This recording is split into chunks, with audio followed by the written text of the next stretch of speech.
దుర్యోధనుడు పుట్టిన సమయంలో గాడిద గొంతుతో అరిచాడు. అది విని గాడిదలు కూడా అరిచాయి.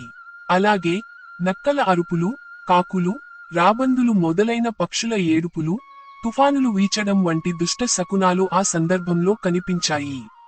అటువంటి దుష్ట శకునాలకు భయపడిన ధృతరాష్ట్రుడు బ్రాహ్మణులను, అతని ఇతర స్నేహితులను, భీష్ముడు, విదురుడు వంటి శ్రేయోభిలాషులను పిలిపించి తరాలకు దుర్యోధనుడు రాజు అవుతాడా అని అడిగాడు.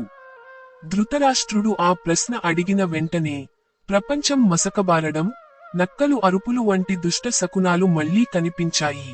విదురుడిలాంటి పండితులు దుర్యోధనుడి భవిష్యత్తు ఎలా ఉంటుందో ఊహించడానికి తమ వంతు కృషి చేశారు. మరియు పరిణతి చెందిన పరిశీలన తర్వాత విదురుడు మరియు బ్రాహ్మణ పండితులు దుర్యోధనుడి జననం వల్ల దేశం మరియు ప్రజలు నాశనమవుతారని అభిప్రాయపడ్డారు. అందువల్ల వారు అతన్ని విడిచిపెట్టాలని ధృతరాష్ట్రుడికి సలహా ఇచ్చారు.